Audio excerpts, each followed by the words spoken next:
എളുപ്പത്തിൽ ഉണ്ടാക്കാൻ പറ്റുന്ന നല്ല സ്വാദിഷ്ടമായ ഒരു സേമിയ ദോശയുടെ റെസിപ്പിയാണ് കേട്ടോ. അപ്പോൾ ഇതെങ്ങനെ ഉണ്ടാക്കുന്നതെന്ന് നോക്കാം. അതുപോലെ തന്നെ നമുക്കിത് ഡിന്നറായിട്ടും ബ്രേക്ക്ഫാസ്റ്റായിട്ടും ഒക്കെ കഴിക്കാൻ പറ്റിയ ഒരു ഐറ്റമാണ്. അതിന് ഞാൻ 1/2 കപ്പ് അളവിലുള്ള സേമിയയാണ് എടുത്തിരിക്കുന്നത്. ഇത് വറുത്തതോ വറുക്കാത്തതോ എടുക്കാം. അതൊന്ന് നമുക്ക് വേവിച്ചെടുക്കണം. ഇനി ഒരു പാനിലേക്ക് കുറച്ച് എണ്ണ ഒഴിച്ച് കൊടുത്തിട്ടുണ്ട്. ഇനി അതിലേക്ക് ഈ എണ്ണ ഒന്ന് ചൂടായി വരുമ്പോഴേക്കും അതിലേക്ക് നമുക്ക് ചേർത്ത് കൊടുക്കുന്നത് 2 സവാളയാണ്. സവാള ഒരു മീഡിയം സൈസിലെ 2 സവാള കട്ട് ചെയ്തതാണ് കേട്ടോ. ഇത് ഇതുപോലെ ചെറുതായിട്ട് തന്നെ കട്ട് ചെയ്ത് നമുക്കിതിലേക്ക് ചേർത്ത് കൊടുക്കാം.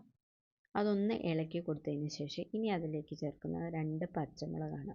ചെറിയ പച്ചമുളകാണ്, 2 അധികം എരിവില്ലാത്ത പച്ചമുളകാണ് കേട്ടോ. അതുകൂടെ ചേർത്ത് കൊടുത്തതിന് ശേഷം ഈ പച്ചമുളകിന് പകരം ക്രഷ് ചെയ്ത മുളകാണെങ്കിലും നമുക്ക് ചേർത്ത് കൊടുക്കാം കേട്ടോ. ഒരു ക്യാരറ്റ് ഗ്രേറ്റ് ചെയ്തും കൂടെ അതിനകത്തേക്ക് ചേർത്ത് കൊടുത്തിട്ട് ഇത് നന്നായിട്ടൊന്ന് ഇളക്കിയിട്ട് ഇനി ഇതിലേക്ക് അല്പം ഉപ്പും മഞ്ഞൾപ്പൊടിയും കൂടെ നമുക്ക് ചേർത്ത് കൊടുക്കണം. അപ്പോൾ കൂട്ടുകാർ ആദ്യമായിട്ടാണ് എൻ്റെ ചാനൽ കാണുന്നതെങ്കിൽ എല്ലാവരും ഒന്ന് ലൈക്കും സബ്സ്ക്രൈബും ചെയ്യണം. അങ്ങനെ ഇതെന്നിട്ട് നമുക്കൊന്ന് നന്നായിട്ട് ഇളക്കി കൊടുത്ത് ഈ ഉള്ളിയുടെയും ക്യാരറ്റിൻ്റെയൊക്കെ ഒരു പച്ച ചുവ മാറ്റി നമുക്ക് എടുക്കണം. ഇതേപോലെ നമുക്ക് നന്നായിട്ട് ചിക്കി കൊടുക്കാം. ചെറുതീയിൽ വെച്ച് വേണം ഇത് ചെയ്യാനായിട്ട് കേട്ടോ.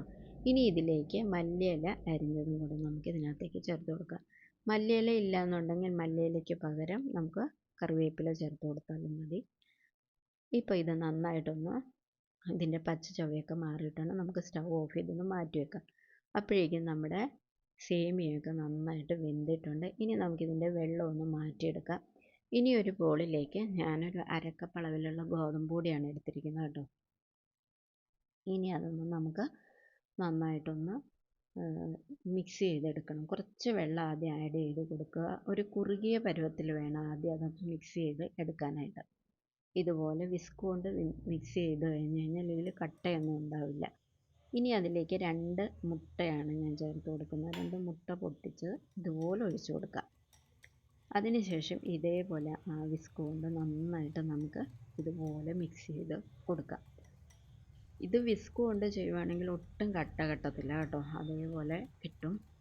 ഇനി നമുക്കിത് ഈ മിക്സ് നമുക്കൊരു വേറൊരു വലിയ ബോളിലേക്ക് മാറ്റണം. കാരണം നമ്മൾ വെജിറ്റബിളും സേമിയയും ഒക്കെ കൂടെ മൊത്തത്തിലെടുത്ത് ഇതിനകത്തേക്ക് മിക്സ് ചെയ്യാൻ ബുദ്ധിമുട്ടാണ്. അപ്പോൾ ഒരു വലിയ ബോളിലേക്ക് ഞാനിതെടുത്ത് കൊടുത്തിട്ടുണ്ട്. ഇതുപോലെ ഒഴിച്ച് കൊടുത്തിട്ടുണ്ട്. കണ്ടോ, നല്ല കുറുകിയ രീതിയിലുള്ള ഒരു മാവല്ലേ അത്. ഇനി അതിലേക്ക് നമുക്ക് നമ്മുടെ വെജിറ്റബിൾ മിക്സ് നമുക്ക് ചേർത്ത് കൊടുക്കാം. അതോടൊപ്പം തന്നെ നമ്മൾ വേവിച്ച് വെച്ചിരിക്കുന്ന നമ്മുടെ സേമിയ കൂടെ നമുക്കിതിനകത്തേക്ക് ചേർത്ത് കൊടുക്കാം. ഇനി വേണമെന്നുണ്ടെങ്കിൽ ഇതിങ്ങനെ മിക്സ് ചെയ്യുന്ന സമയത്ത് വേണമെന്നുണ്ടെങ്കിൽ നിങ്ങൾക്ക് ആവശ്യമുണ്ടെങ്കിൽ മാത്രം ഒരല്പം പഞ്ചസാര കൂടെ ചേർത്ത് കൊടുക്കാം കേട്ടോ. അത് കുഞ്ഞുങ്ങൾക്കൊക്കെ ഇഷ്ടമാകും അങ്ങനെ ചേർത്ത് കൊടുക്കുകയാണെന്നുണ്ടെങ്കിൽ. ഇപ്പം ഞാൻ ചേർക്കുന്നില്ല. ഇതൊന്ന് നന്നായിട്ട് മിക്സ് ചെയ്തതിന് ശേഷം ഇനി ഇതിലേക്ക് കുറച്ച് വെള്ളം നമുക്ക് ചേർത്ത് കൊടുക്കണം. ഇത് സാധാരണ നമ്മൾ ദോശ ഉണ്ടാക്കുമ്പോഴത്തെ പോലെ ലൂസ് വേണ്ട കേട്ടോ, കുറച്ച് കട്ടിയിലിരിക്കുന്നതാണ് നല്ലത്. അപ്പോൾ അധികം ലൂസാക്കണ്ട. ഇനി നമുക്കിതിലേക്കുള്ള ആവശ്യത്തിനുള്ള ഉപ്പ് നമുക്ക് ചേർത്ത് കൊടുക്കണം. നേരത്തെ നമ്മൾ ഉള്ളി ഫ്രൈ ചെയ്യാൻ മാത്രമായിരുന്നു നമ്മൾ അല്പം ഉപ്പ് ചേർത്തത്. അപ്പോൾ ഇതിനു വേണ്ടി മുഴുവനായിട്ടുള്ള ഉപ്പ് നമ്മൾ ചേർത്ത് കൊടുക്കുക. അതിന് ശേഷം ഇതൊന്ന് നന്നായിട്ട് മിക്സ് ചെയ്ത് എടുക്കുക. ഇനി നമുക്കിത് ഉപ്പൊക്കെ മതിയെന്ന് നോക്കിയിട്ട് ചൂടായ തവയിൽ ഇതുപോലെ ചെറിയതായിട്ട് ഒരു 2-3 തവി കോരി ഒഴിച്ചിട്ട് നമ്മൾ പരത്തിയെടുക്കുക. ഒത്തിരി കട്ടിയിലും പരത്തരുത്, തീരെ നൈസും ആകരുത് കേട്ടോ.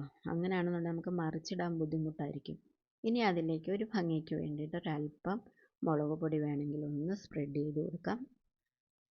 ഇനി നമ്മുടെ ആ മുകളിൽ ഭാഗമൊക്കെ ഒന്ന് വലിഞ്ഞ് വെള്ളമൊക്കെ ഒന്ന് വലിഞ്ഞ് വന്ന് കഴിയുമ്പോഴേക്കും നമുക്ക് അതിൻ്റെ പുറത്തേക്ക് ഒരല്പം നെയ്യ് ഇതുപോലെ നമുക്ക് സ്പ്രെഡ് ചെയ്ത് കൊടുത്തിട്ട് പതുക്കെ നമുക്ക് ഇതുപോലെ മറിച്ചിട്ട് കൊടുക്കാം.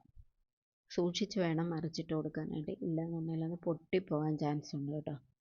അങ്ങനെ ഇത് തിരിച്ചും മറിച്ചു വിട്ട് ഇതുപോലെ നന്നായിട്ട് മുരിച്ച് നമുക്ക് എടുക്കണം. ഇങ്ങനെ ഞാൻ മുരിച്ചെടുത്തിട്ടുണ്ട്. കണ്ടോ, ഇത് കാണുമ്പോൾ തന്നെ അറിയാമല്ലോ നല്ലതാണ്, നല്ല സോഫ്റ്റായിട്ടാണ് കിട്ടിയിരിക്കുന്നത്. അങ്ങനെ ഞാനതെല്ലാം ഉണ്ടാക്കിയെടുത്തിട്ടുണ്ട്. അപ്പോൾ കൂട്ടുകാർക്കൊക്കെ വീഡിയോ ഇഷ്ടമായി കാണുമല്ലോ. എല്ലാവരും ഇതൊന്ന് ട്രൈ ചെയ്ത് നോക്കണം കേട്ടോ. നല്ല ടേസ്റ്റാണ്, എല്ലാവർക്കും ഇഷ്ടപ്പെടുന്നതാണ്. അപ്പം ഇനി അടുത്തൊരു വീഡിയോയുമായി കാണാം. അതുവരെ ബൈ.